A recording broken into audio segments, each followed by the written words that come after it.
नमः शिवाय। आज हम शिव महापुराण का उमा संहिता का 31वां अध्याय पढ़ेंगे। उससे पहले हमने पिछले अध्याय में पढ़ा था अमरत्व प्राप्ति की साधनाएं, छाया पुरुष का वर्णन, आदि सृष्टि का वर्णन, सृष्टि रचना क्रम, मैथुनी सृष्टि वर्णन। आज हम पढ़ेंगे 32वां अध्याय कश्यप वर्ण वंश का वर्णन। सूत जी बोले, अदिति, दीति, सुरसा, अरिष्ठा, ईला, तनु, सुरभि, विनीता, ताव्रा, क्रोध, बसी, कद्रु आदि कश्यप ऋषि की पत्नियां थी। मनंतवर में तुषिता नामक 12 देवता अदिति से उत्पन्न हुए। इनकी उत्पत्ति लोकहित के लिए ही हुई थी। दक्ष कन्या से ही विष्णु जी और इंद्रदेव की भी उत्पत्ति हुई। सोम की 27 पत्नियां थी। उनके अरिष्टनोमी नामक 16 पुत्र एवं एक कन्या हुई। कुशाश्व का देव प्रहरण नामक पुत्र हुआ। स्वधा तथा सती इनकी 2 पत्नियां थीं। स्वधा से पितर और सती से अंगिरा पैदा हुई। कश्यप जी को दीति से हिरण्यकश्यप तथा हिरण्याक्ष पुत्र प्राप्त हुए। विप्रचिति द्वारा सिंहा कन्या हुई। हिरण्यकश्यप को अनुहाद, प्रहलाद, सल्लाद एवं प्रहलाद नामक 4 पुत्र प्राप्त हुए। प्रहलाद भगवान के परम भक्त थे। हिरण्याक्ष के कुकर, शकुनी, महानाद, विक्रांत एवं काल नामक 5 पुत्र हुए। अयमुख, संबर, कपाल, वामन, वैशानर, पुलरमा, वित्रबण, महाशिर, स्वभानु, वृषपर्वा, विप्रचित्ति की प्रभा कन्याएं हुई। विश्वानर की पुलम और पुलमक कन्याओं का विवाह मरीचि से हुआ, जिनसे उन्हें दानवों की प्राप्ति हुई। राहु, सर्प, सुबली, बल, महाबल, वातपी, नमुचि, इलबल, सश्रुप, ओजन, नरक, कालनाम, सरमान, सर, कल्प आदि इनके वंशवर्धक हुए। विनीता से गरुण एवं अरुण पैदा हुए। सुरसा से अत्यंत तेजस्वी एवं परम ज्ञानी सर्पों की उत्पत्ति हुई। इसी प्रकार क्रोधवशा के बहुत से गण हुए। सुरभ से ससा एवं भैंसा, झला से बैल एवं वृक्ष, शशि से यक्ष, राक्षस, अप्सरा और मुनिगण तथा अरिष्ट से मनुष्य एवं सर्प उत्पन्न हुए। इस प्रकार मैंने आपको कश्यप जी के वंश में उत्पन्न पुत्र एवं पौत्र का वर्णन किया। 33वां अध्याय हवन सृष्टि वर्णन। सूत जी बोले, हे मुनियों, वैवखान मनंतवर में हवन करने वाली सृष्टि का वर्णन है। इस सृष्टि में 7 ऋषि हुए, जिन्हें ब्रह्मा जी ने अपना पुत्र माना। दीति ने कश्यप ऋषि की बहुत सेवा की, जिससे प्रसन्न होकर उन्होंने दीति को वरदान मांगने के लिए कहा। वरदान में दीति ने इंद्र को मारने वाला पराक्रमी पुत्र मांगा। उनकी इच्छा कश्यप मुनि ने पूरी की। वरदान देकर वे तप करने चले गए। इंद्रदेव को दीति के इस वरदान के बारे में पता चल गया। वे उस अवसर की प्रतीक्षा करने लगे जिसमें वे दीति के व्रत को भंग कर सके। एक दिन इंद्र को अवतार मिल ही गया। दीति बिना हाथ मुंह धोए जूठे मुंह सो गई। इंद्र ने उसके गर्भ में प्रवेश कर उसके गर्भ के वज्र द्वारा 7 टुकड़े कर दिए, परंतु टुकड़े होने पर भी वे जीवित रहे और इंद्र से प्रार्थना करते हुए बोले, हम आपके भ्राता हैं, आप हमसे कैसी शत्रुता कर रहे हैं। ये सुनकर इंद्रदेव ने शत्रुता त्याग दी। इस प्रकार वे मरुदगण के रूप में हुए। ब्रह्मा जी ने पृथ्वी को आधा राज्य दिया। सोम को ब्राह्मण, वृक्ष, नक्षत्र, ग्रह एवं भूतों का राज्य बनाया। वरुण को जल, विष्णु को आदित्य, पावक पशुओं के प्रजापतियों के इंद्र, मरुदगण के प्रहलाद, दैत्यों के वैवस्वत, यथ पितरों के राजा हुए। हिमालय पर्वतों के, समुद्र नदियों के, सिंह पशुओं के, बट वृक्ष, वनस्पति और अन्य वृक्ष के राजा हुए। तब ब्रह्मा जी ने सभी राजाओं का अभिषेक किया। 34वां अध्याय, मन्वंतरी की उत्पत्ति। सनक जी बोले, सूत जी, अब आप हमें मन्वंतरी एक मनुओं के बारे में विस्तार पूर्वक बताइए। उनकी बात स्वीकारते हुए सूत जी बोले, हे मुनि जी, स्वयंभू, स्वरचिस, उत्तम रैवत, चाक्षुष आदि 5 मनंत्वर का वर्णन मैंने आपको सुना दिया है। अब वैवस्वत मनंत्वर के बारे में सुनो। सर्विणी, रोच्य, ब्रह्मा, धर्म, सर्वाणी, रुद्र, सर्विणी, देव, सर्वणी, इंद्र, ये सभी मनु हैं।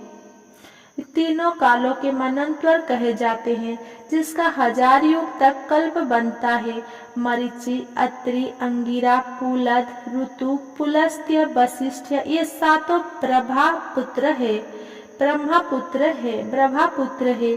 स्वयंभू मनंत्वर में यामनायक देवता 7 ऋषि उत्तर दिशा में रहते हैं।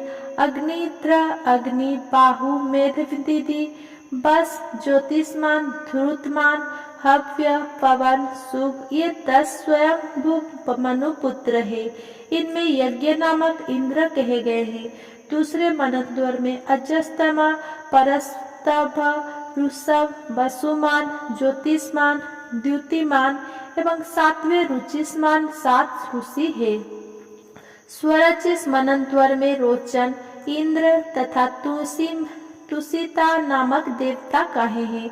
हरि, सुकृति, ज्योति, अयमूर्ति, अयस्वयं, प्रथित, मनुष्य, नव, सूर्य, महात्मा, सरोचिस के पुत्र है। तीसरे मनंत्वर में वशिष्ठ के 7 पुत्र एवं हिरण्यगर्भ के ऊर्जा तेजस्वी पुत्र ऋषि कहलाए।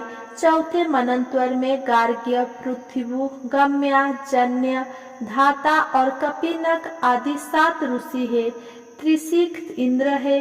द्रुतिमुपोत, सौत, पश्यपतप, शूल, तापन, तपोरित, अकस्त्यास, धन्वी, रखंगी, तामस, मनु 10 पुत्र है।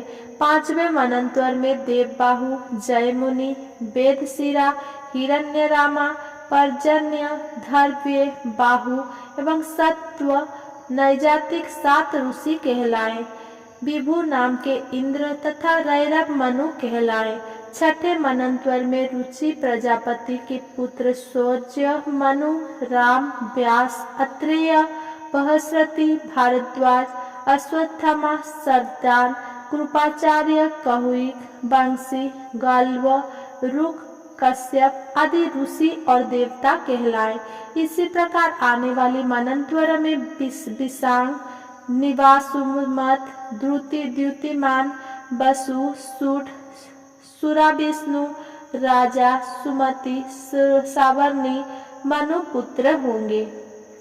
9वें मनंत्वर में मेधातिथि, पलस्त्य, वस्तु, कश्यप, ज्योतिष्मान, भार्गव, अंगिरा तथा सवन, वशिष्ठ आदि रोहित मनंत्वरी में होंगे और मनु, दक्ष, सवर्णी होगा। इस प्रकार जब दूसरा मनंत्वरी आरंभ होगा तब हविष्वान, प्रकृति, अधोमुक्ति, अव्यय, प्रयति, भवार, अनेना ऋषि होंगे। दिस्मत नामक देवता होंगे। तृतीय मनंत्वरी में 11 मनु होगा। उसमें भविष्यनाम और पुष्पमान, वशिष्ठ, अनय, चारु, निखर, तेजस, अग्नि ब्रह्मा जी के पद्रुत कहलाएंगे।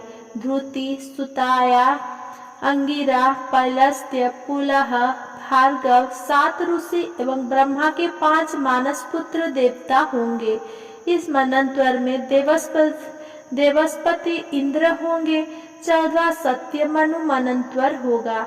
इसमें अग्निद्र, अति, आपार्य, मागध, सुक्ति, युक्ति, अजित, पुलह नामक 7 ऋषि, दाक्षु देवता एवं सुचि इंद्र होगा। 14वें मनंत्वर में 5 देवता होंगे। तरंग, भीरु, दुध्न, अनुग्रह, अतिमानी, प्रवीण, विष्णु, शंकरधर, मनु के पुत्र होंगे। इस प्रकार मेरे आपसे भूत भविष्य काल के पहले कल्प के सभी मनुओं का वर्णन किया। मनु अपने धर्म और तप के प्रभाव से 16 सहस्र युगों तक प्रजा का पालन करके ब्रह्मलोक को जाते हैं। 14वां मनंतवर अर्थात 71 युगों तक स्थिर रहकर सृष्टि का पुनः आरंभ होता है। 100,000 वर्ष पूर्ण होने पर एक कल्प पूरा माना जाता है। 33वां अध्याय वैवस्वत मनंतवर वर्णन। सूत जी बोले, कश्यप मुनि को दक्ष कन्या से विवस्वान सूर्य की प्राप्ति हुई। सूर्य की संज्ञा त्वष्टि सुरेणुका नामक 3 पत्नियां हुई।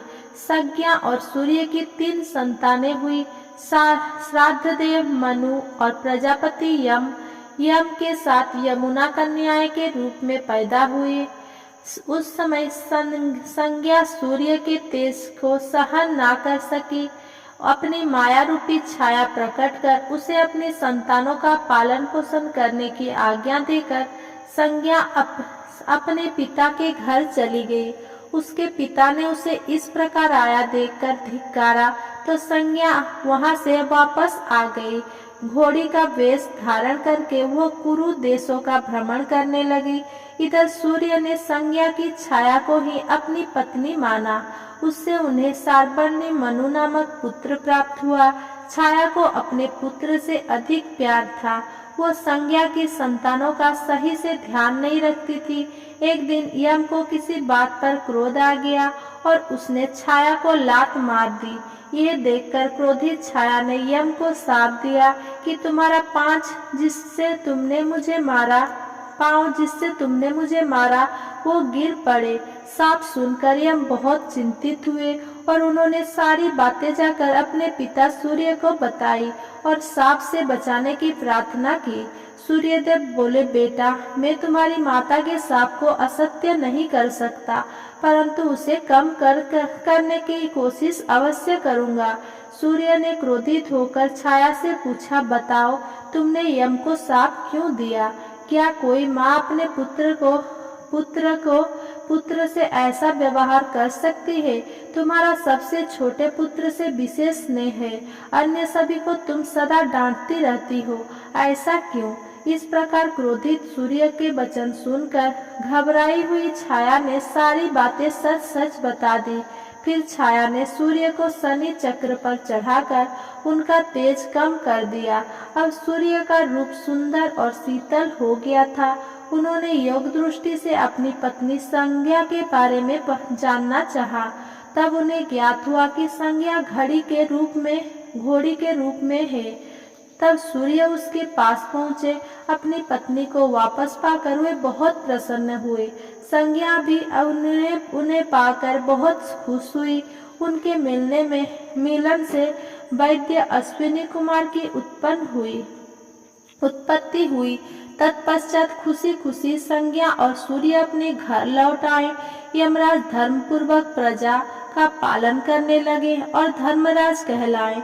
सार्वर्णी मनु तपस्वी होने के कारण प्रजापति कहलाए और सार्वर्णी मनंतर में मनु हुए। यमुना सूर्य की सबसे छोटी कन्या, यमलोक को पवित्र करके बहती हुई नदी है। 36वां अध्याय मनु पुत्र का कुल वर्णन। सूत जी बोले, ऋषिगण, वैवस्वत मनु के 9 पुत्र इक्ष्वाकु, शिविन, भाचु, भद्रुष्ट, कार्यति, निस्वंत, पुत्राय, प्रियव्रत और नृग थे। ये सभी महापराक्रमी वीर और क्षत्रिय धर्म का पालन करने वाले थे। जब मनु की कोई संतान नहीं थी तो उन्होंने पुत्र प्राप्ति हेतु यज्ञ किया। तब वह वरुण के अंश से इड़ा की उत्पत्ति हुई। वह वरुण के पास गई और उन्हें बताया कि मैं मनु के यज्ञ में आपके अंश से ही पैदा हुई हूँ। बताइए मेरे लिए क्या आज्ञा है। तब वरुण देव ने उसे मनु वंश को बढ़ाने की आज्ञा प्रदान की। जब ईड़ा मनु के घर की ओर जा रही थी तो रास्ते में बुद्धि से उसका मिलन हुआ और उसने उसे पुरुरवा नामक पुत्र की प्राप्ति हुई, जिस पर उर्वशी नामक अप्सरा मोहित हो गई थी। तत्पश्चात भगवान शिव की कृपा से पुरुषत्व प्राप्त कर सुद्युम्न ने परम धर्मात्मा उत्कल गए एवं बीनतास्व नामक पुत्र को पैदा किया। उत्कल ब्राह्मण होकर बक्कल देश में निवास करने लगे। बीनतास्व पश्चिम देश में ब्राह्मण हुआ।